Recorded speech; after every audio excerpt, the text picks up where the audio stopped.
was actually a pretty solid idea when it was initially brought in the 06-07 season, when the gap between the Premier League and the EFL Championship revenues were just getting absolutely ridiculous. However, fast forward to the present day, and to be honest, the parachute payments have sort of created their own issues and their own monster in itself. But I see it better now, 'cause everything you do only says you gotta figure it out.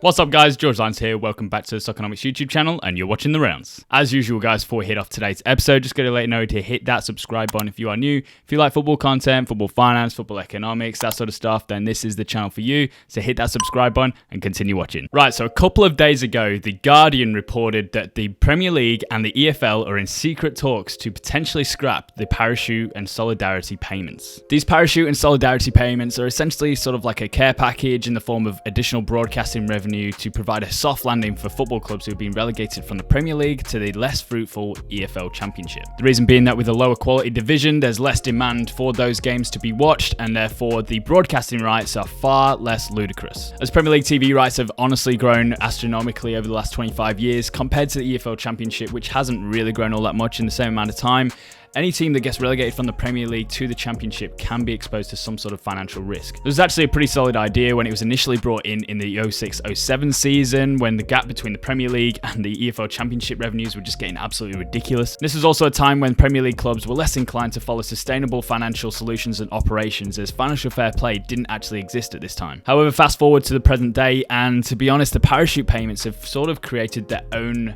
issues and their own monster in itself, mainly in the EFL though. The parachute payments work by giving Premier League clubs who have been relegated to the EFL Championship 3 years worth of broadcasting revenue.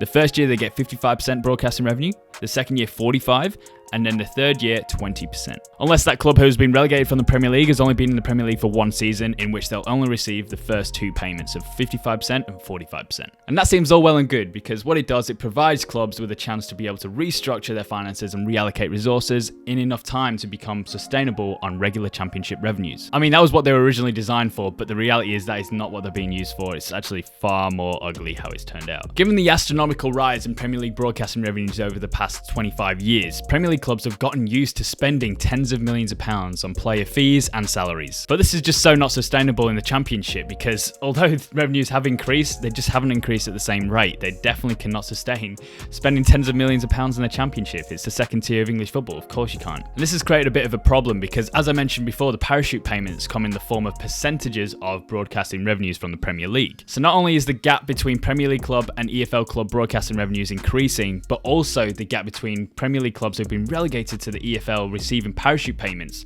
with the EFL clubs is also increasing, which in itself is creating its own wealth gap within the EFL. Although yes, these parachute payments help cushion the blow for the 3 Premier League teams that have been relegated last season, along with the 2 seasons before that, because they will also still be receiving their parachute payments, some of these teams are earning 6 times, 5 times more than the other teams in the same division in broadcasting revenues. I mean, it's a bit ridiculous. You can see what I'm talking about with the graph that I'm showing you right now, with the difference in broadcasting revenues at the top of the teams that have been relegated from the Premier League and those that aren't receiving parachute payments at all.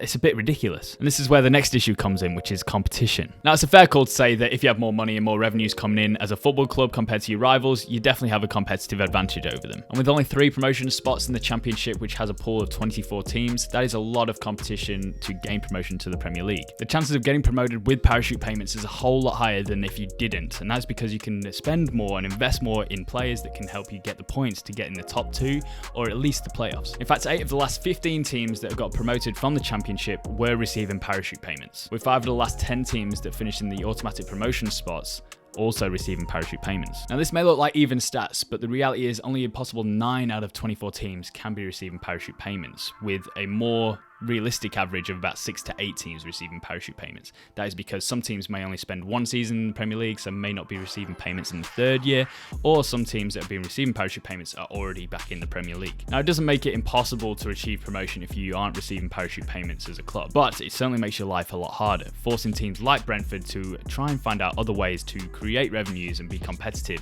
to gain promotion to the Premier League. What they did is they focused on data-driven transfers to find undervalued players and then sell them on for a huge profit, generating revenues that can rival that of teams that are generating parachute payments. The final and probably the biggest issue of all of the parachute payments is the fact that they were designed to prevent clubs from facing financial difficulties. However, with the incentive of Premier League riches and the safety of the parachute payments as well, this is forcing clubs to adopt much more riskier operations and finances to be able to achieve promotion to the Premier League. Spending beyond their means, using the parachute payments as a form of leveraging their transfer windows while still maintaining financial fair play regulations. As the parachute payments are a form of broadcasting revenue, that means that they are recognised within the financial fair play regulations as revenue that they can use to spend. And as Championship clubs are allowed to make a loss of £39 million over 3 rolling years, clubs are finding themselves adopting riskier strategies, risking everything in order to have a bid at promotion to the Premier League, just in a very short window. Some clubs who aren't even receiving parachute payments are putting everything on the line within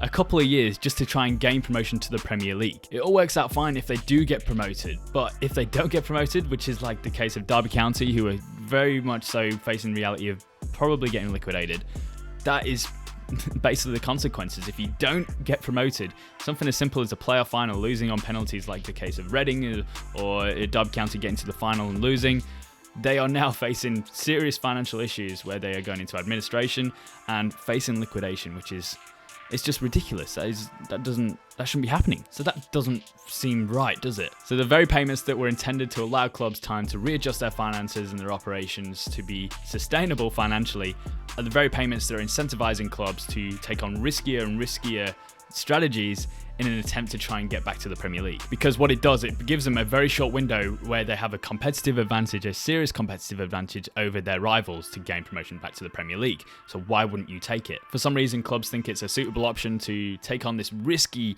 strategy where they're just going to put everything onto the fact that they might get promoted in the next 3 years, and if they don't, then they might just go bankrupt and, I don't know, sell the assets of the club, which is what is happening at Derby County right now, and it's just insane. So what can be done to change this situation? Like, is there a better solution? See, the thing is, the idea of the parachute payments is actually a really good idea because clubs will face bankruptcy from the gap that there is between the Premier League and the EFL Championship broadcasting revenues, because football clubs are used to their Premier League revenues to be able to survive and remain competitive. All of a sudden, you take away some revenues, and the only way that they can survive is if they quick sell, I mean, not FIFA, but, you know, rapidly sell their assets, which are their players, to get them off the wage bill and receive some funds to be able to survive. But, you know, that isn't a very sustainable way of doing it either. However, the amount of revenues that these clubs that are getting relegated are receiving is just a bit ridiculous because, like I said, some of these clubs are receiving 5-6 times more than teams in the same division as them. It's a bit too much. I mean, it gives them an unfair advantage over them over those 3 years, which forces them to take on risky strategies. But I'd also not say that these payments should be evenly spread across the Championship, because that doesn't even happen in the Premier League. There's such thing as merit. If you are performing very well, then you should be entitled to more revenues. One thing's for sure, the distribution of these payments definitely needs to be restructured. I mean, that's why I'm not really surprised to see clubs like West Brom, Fulham, Norwich always constantly battling at the top of the Championship, because they're receiving these parachute payments and they're just making the most of it. And, you know, why wouldn't you? I mean, that obviously isn't the case with Norwich when they first got promoted under Daniel Farke, because they were like 14th the year before, not receiving parachute payments, but they just had real smart recruitment and obviously very well coached. But you can also see that they changed their mentality as soon as they received these parachute payments from the Premier League. And look, it doesn't always work out. You see clubs like Stoke City, these other clubs that had the parachute payments, did spend a lot of money and it didn't work. What I'm saying is, money doesn't bring success, but it certainly gives you the opportunity and an advantage over those that don't. I don't know, we'll see. I'd actually like to hear your thoughts, guys, what you think, whether the parachute payments are great, whether you're a club that is receiving parachute payments, whether you think they should be restructured, because clearly something is going to happen right now. They're in talks, the Premier League and the EFL. Premier League clubs are kind of against it. You can understand that, because this provides them a bit more financial stability if they do get relegated. You know, clubs like Aston Villa, West Ham, like Karen Brady and I think Christian Perslow, I think that's his name, they've both said, look, we don't really think that is, you should be changing it, it's fine as it is. And, you know, obviously they've got their own best interests at heart. If they were to get relegated one season, they're not going to suddenly have to restructure their entire club. But yeah, that's all I've got time for today, guys. I hope you enjoyed today's episode. If you did, please leave a like button down below. I'll be trying to do more of these videos more often, more finance videos, so that'll be cool. Also, a lot of you guys haven't actually subscribed to this channel. If you guys haven't, be sure to do so if you like this sort of content. Also, hit the bell button so you can stay notified for when I upload. I normally upload every Thursday, so if you can do that, that'll be massive. But apart from that, guys, thank you very much for watching, and I will catch you very soon. Being a stranger to what we lost, I'll keep my guard down and hope it comes back around, cause I still just feel like I'm gonna keep running.